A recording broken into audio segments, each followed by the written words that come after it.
Okay, this is John Benischek with the importance of being cool. When I was in high school back in the 1960s, I was convinced that I was the only teenager on this planet who was not cool. My sister was cool and got to hang out with all her cool friends. I could tell that my parents must have been cool by looking at the pictures they took when they were young. I could tell by watching a lot of old movies from the 1930s that growing up in the Depression must have been a lot of fun.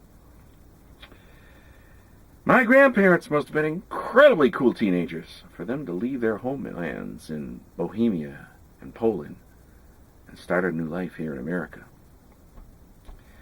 But the only time I felt cool as a teenager was when I was asleep, dreaming of being someone other than the nerd that I was. One night I dreamt that a genie appeared and offered me 3 wishes.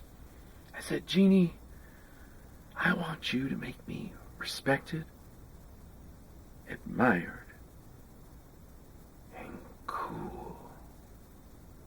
The genie replied, "Sure thing. Hey, wait, what? You want me to make you cool? Come on, how about something a little easier like, I don't know, world peace?" I said, No, I don't want that at all. I want to be cool. Just then I heard my mother knocking on the door. "Johnny, it's time to get up and go to school." "Yes, Mom." "And Johnny." "Yes, Mom." "You already are cool. You just don't realize it." "Yeah. Right." What did she know? Maybe she used to be a teenager long ago, but now she was an adult. And as all teenagers know, adults know nothing about the real world. But little did I realize, as I dragged myself off to school that morning, that something was about to occur that would soon alter my destiny.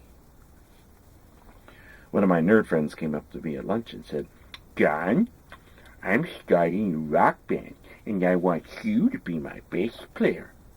I said, "I don't know anything about playing bass." "It doesn't matter. It's rock and roll. Nobody listens to the bass anyway." I thought about it for a minute, and then I said, "Okay, I'm in." Isn't it funny how a little snap decision like that can change your whole life?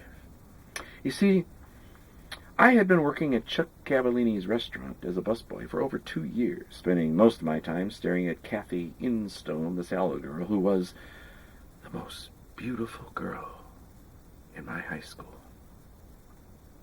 I had never spoken to her, for fear that my nerdiness would somehow destroy her great beauty. I spent no money going on dates in those days. Every penny that I earned went straight into my bank account.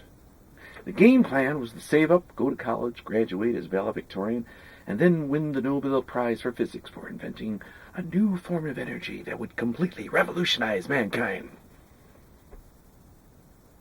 But plans had changed. I was going to be a rock star now. So I went to school. So then I went to the bank and took out all my money. I bought a bass guitar, an amplifier, a PA system, and we practiced every day and began to learn songs like Louie Louie, Jumpin' Jack Flash, and In-A-Gadda-Da-Vida, baby, don't you know that I love you. By the time summer rolled around, we were good enough to enter the Battle of the Bands contest over at the St. Christopher's Church.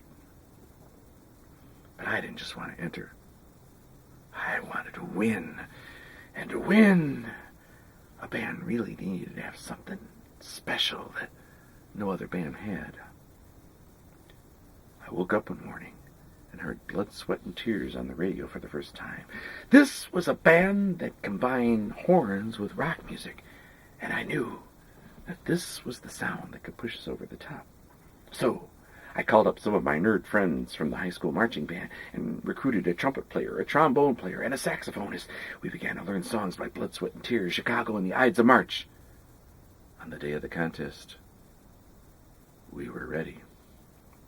Of the 8 bands that were chosen to compete, ours was selected to perform last. So, after having to wait around and listen to 7 versions of Louie Louie, and 7 versions of Jumpin' Jack Flash, and 7 versions of In-A-Gadda-Da-Vida Baby, we finally walked on stage.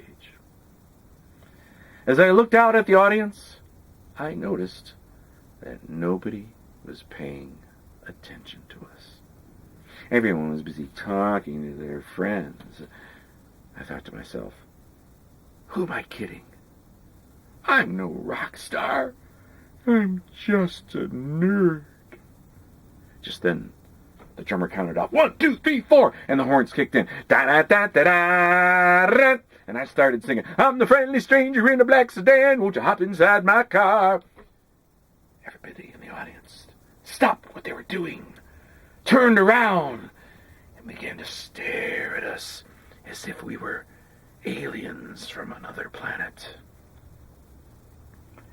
I knew that Einstein's theory of relativity was true, because on that day, those 15 minutes on stage felt like 15 seconds. And when our last notes flew out of our speakers and slammed into people's ears, we walked off stage to a standing ovation.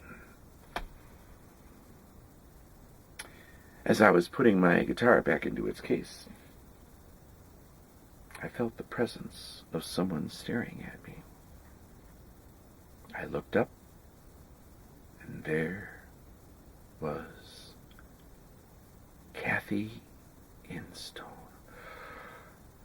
And she looked so beautiful.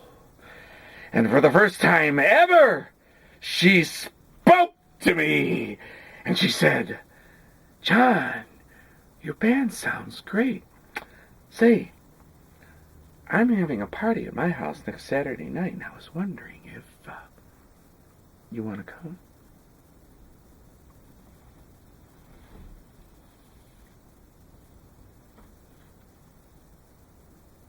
It was at that very moment that I came to the realization that I was respected. I was admired. And I was cool. Now, there may be those of you who feel that you're not as attractive as you'd like to be. Or you may feel that you're not as clever as you would like to be. Or maybe you don't wear the right clothes, or you're too skinny, or too fat, or too short, or too this, or too that, and you really, really, really, really, really wish with all your heart that you too could be cool. I just want to let you know right now that if you peel back the layers of your life, you may find out that you already are cool. You just don't realize